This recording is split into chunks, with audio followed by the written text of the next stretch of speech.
Oi, pessoal, na monitoria de hoje a gente vai falar sobre a biossíntese dos ácidos graxos.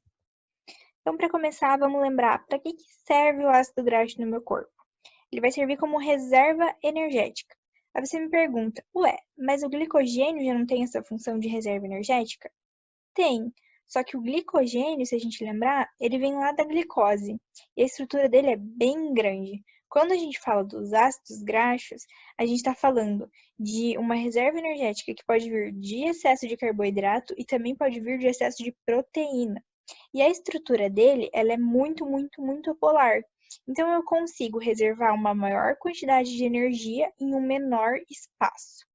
Outra coisa legal da gente lembrar aqui é que, mesmo que uma pessoa faça uma dieta low carb, onde ela vai ingerir uma quantidade muito pequena de carboidrato, ou às vezes até ficar sem carboidrato, ela não vai deixar de produzir ácido graxo se ela ingerir muita proteína.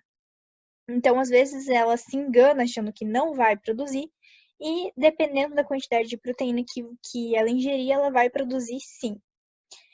O processo de biossíntese, ele é um processo oposto à degradação.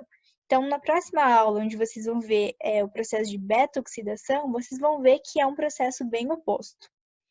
A biossíntese ela ocorre no citoplasma celular e a molécula base para eu fazer o meu ácido graxo é o acetil-CoA. Da onde que pode vir esse acetil-CoA? Ele pode vir do piruvato, que vai ser gerado pela glicose que eu ingeri, e ele pode vir da proteína, então são proteínas que possuem aminoácidos cetogênicos, que podem ser transformados em acetil-CoA. A coenzima que vai participar desse processo é a coenzima chamada NADPH. Não confundam NADPH com NADH, tá bom? São coisas diferentes. E outra coisa para a gente lembrar aqui é que esse processo ocorre na presença de insulina. A gente já vai comentar um pouquinho mais sobre isso. Coloquei aqui um esqueminha bem básico para a gente lembrar da via das pentoses. O que eu preciso saber disso? Saber que a via das pentoses é a minha principal fonte de NADPH.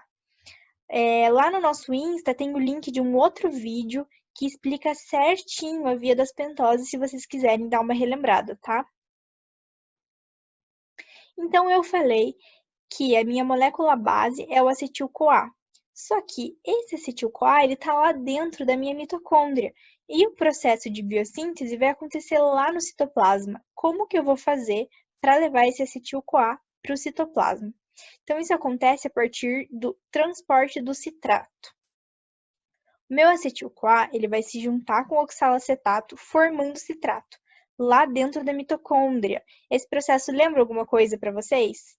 Lembra, né? O ciclo de Krebs. Então, essa reação é o comecinho do ciclo de Krebs. Mas esse citrato, no lugar de continuar o ciclo, ele vai para fora da minha mitocôndria. E lá fora ele vai se separar de novo em acetil-CoA e oxalacetato. Esse oxalacetato vai voltar lá para minha mitocôndria e o acetil-CoA vai seguir o caminho dele para a formação de ácido graxo. Para o oxalacetato voltar para dentro da mitocôndria, ele sofre algumas reações. Então, ele vai ser transformado em malato e depois em piruvato.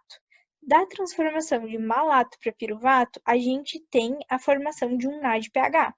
Mas não vão se confundir. A principal fonte de NADPH é a via das pentoses, tá bom?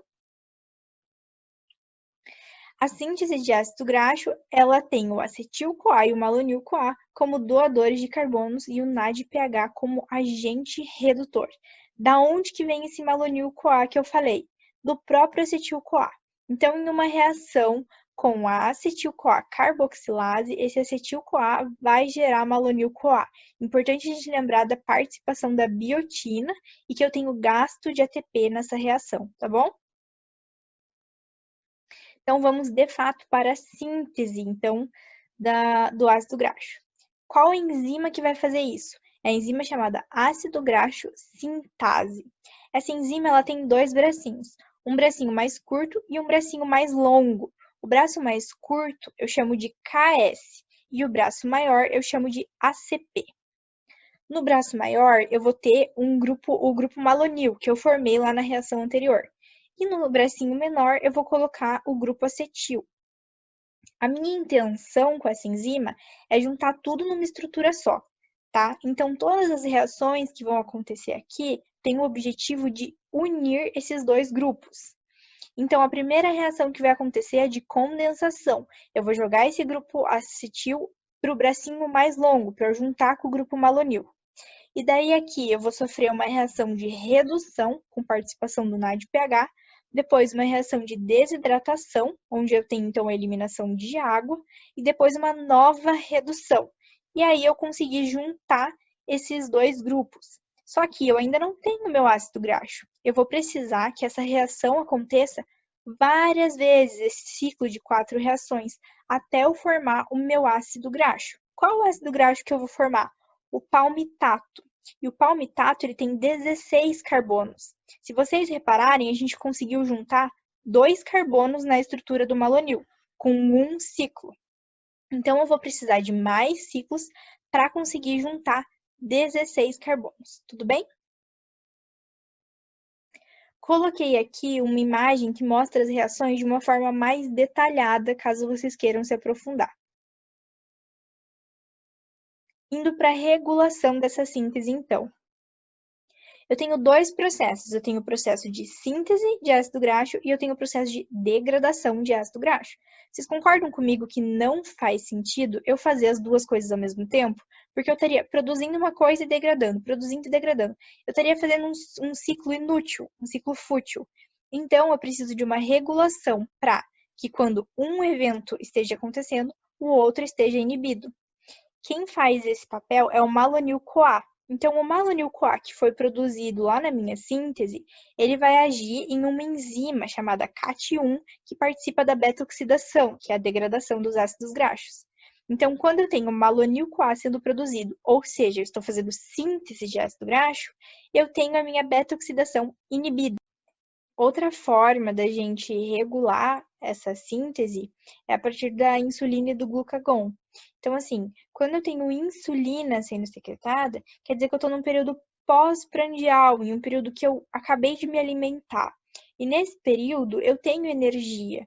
Então, o que eu vou fazer? Eu vou aproveitar para reservar essa energia. Então, a minha síntese de ácido graxo vai estar ativada, enquanto a minha beta-oxidação vai estar inibida. E o glucagon é o contrário. Quando que eu secreto o glucagon? Quando eu estou num jejum. Então, no jejum, eu tenho falta de energia.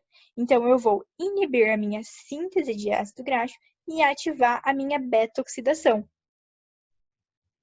Como que eu vou armazenar esse ácido graxo?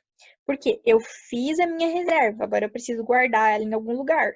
Eu vou guardar ela na forma de triglicerídeo. Como que eu formo triglicerídeo? Eu preciso juntar esse ácido graxo com um glicerol 3-fosfato. Da onde que vem o glicerol 3-fosfato?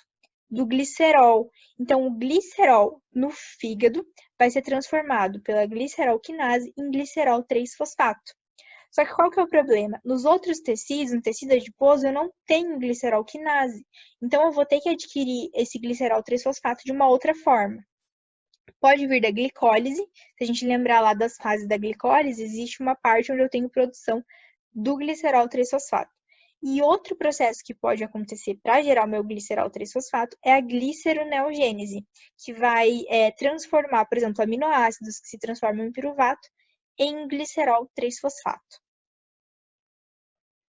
É isso, pessoal. Qualquer dúvida, podem me procurar. As próximas aulas a gente vai falar então sobre beta-oxidação e sobre cetoacidose.